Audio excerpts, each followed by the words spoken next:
Ocean's 8. The film starts with Debbie Ocean, Sandra Bullock, attending a parole hearing. She has spent the last 5 years in prison, and her infamous brother Danny has recently died. Debbie says she feels she is more than ready to rejoin society and continue to live a simple life.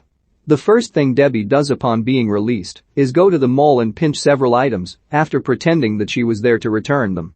She then stays at a hotel after pretending to be part of a couple that just checked out.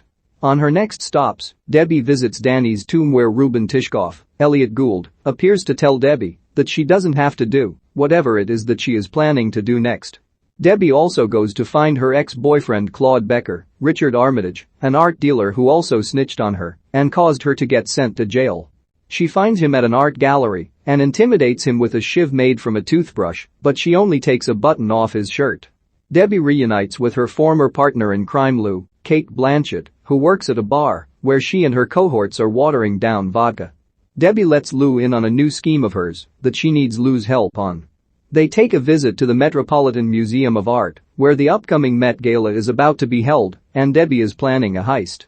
At the same time, Lou allows Debbie to stay with her. The plan is to steal a valuable diamond necklace, the Toussaint, which is worth $150 million. Debbie wants to use snobby socialite Daphne Kluger, Anne Hathaway, as the mule so she can wear it to the Met Gala, where it can be taken. First, Debbie needs to assemble a crew in order to pull this off. Debbie and Lou go to find Rose Weil, Helena Bonham Carter, a fashion designer whose work isn't nearly as regarded as it was back then. The two find Rose crying and eating Nutella, where they propose the idea to her so that she can earn herself some money. Debbie then reunites with an old friend, Amita, Mindy Kaling, a jewelry maker who works and lives with her mother. She immediately joins Debbie when she tells her she won't have to live with her mom after this. Next, Lou introduces Debbie to a hacker who calls herself Nine Ball, Rihanna, and shows how good she is by hacking into the building's power line. Debbie and Lou then find a street hustler named Constance, Aquafina, who is a pro at pickpocketing. Finally, Debbie calls another old friend, Tammy, Sarah Paulson, who is enjoying a life with her family, but Debbie notices that a lot of things in Tammy's garage are stolen goods. Tammy joins as well. Debbie divulges the plan to the ladies and how they plan to infiltrate the Met Gala in order to secure the necklace and so that each of them will have $16.5 million within 3 weeks. First, the ladies have Rose meet with a celebrity named Penelope Stern, Dakota Fanning, to potentially dress her for the gala. When Daphne sees them meeting in the tabloids, she sets up her own meeting with Rose so that she can dress her instead. Then, they arrange for Rose and Amita to see the Toussaint so that the necklace's owners may be persuaded to let Daphne wear it for the gala. The ladies give Rose special glasses to wear so it can scan the necklace and send it to a 3D printer that will print a replica of the necklace made out of zirconium, which they will switch for the real necklace. When Daphne does get to wear the necklace, Rose discovers that the necklace can only be removed using a special magnet. Nine calls her sister, who knows what to use, in order to remove the necklace without that particular magnet. The crew then gets themselves into the event as part of the staff, with Tammy being hired as a coordinator. She gets Constance, Amita, and Lou in as part of the kitchen staff. Nine hacks into the computer of someone working the event to get a view of the seating arrangements for the event. Debbie plans to have Claude meet Daphne so that he can be her date. Lou then realizes Debbie is planning to frame Claude as a revenge scheme. A flashback shows 10 years earlier when Debbie first met Claude and they hit it off. He got her involved in a fraud scheme and his testimony against her was what got her locked up. Debbie tries to assure Lou that the job is strictly to get the necklace. The night of the Met Gala arrives. Celebrities like Kim Kardashian, Gigi Hadid, Heidi Klum, Common, Serena Williams, and Katie Holmes are in attendance. The crew gets into positions, with Debbie posing as a German socialite.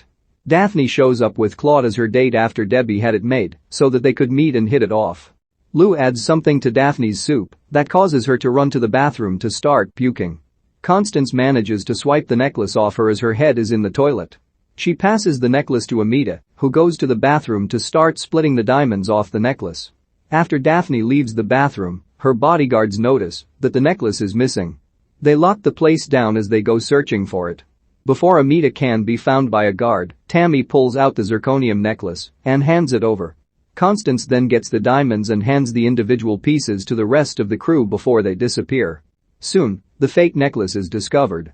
An insurance fraud investigator named John Fraser, James Corden, gets on the case as he knows about Debbie and her family's history, as well as the fact that she was spotted at the event.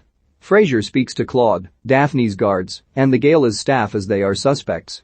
He then talks to Daphne, and even Debbie herself, to which she all but confirms that it was a revenge scheme. The ladies are at their hideout when Daphne enters. Debbie and Lou revealed they called her in because she was starting to catch on to their scheme since Rose was recording the day they found out about the magnet.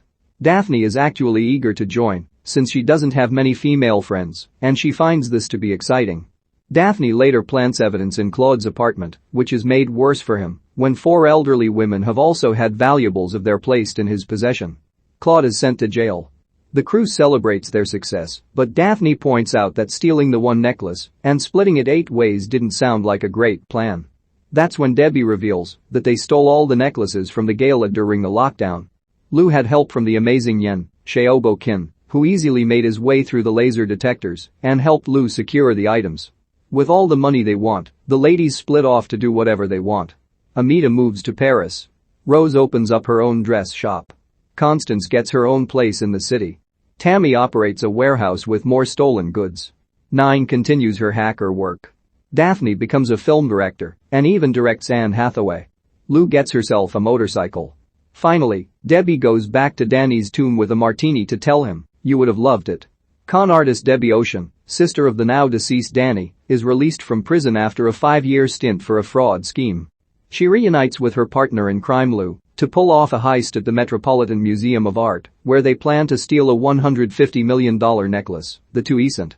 They assemble a crew made up of fashion designer Rose, jeweler Amita, street hustler Constance, hacker Nine Ball, and Debbie's other partner Tammy, to organize the heist and infiltrate the Met Gala, where they plan to make their mark. They get socialite Daphne Kluger to wear the necklace, and they eventually steal it off of her. Lou finds out that Debbie was planning this whole thing to get back at her ex-boyfriend Claude Becker, who got her into the fraud scheme and snitched on her. Daphne joins the crew after learning about what they did, and she helps them frame Claude, sending him to jail. Debbie then reveals that they stole all the necklaces from the gala after it went on lockdown when the Tuiscent went missing.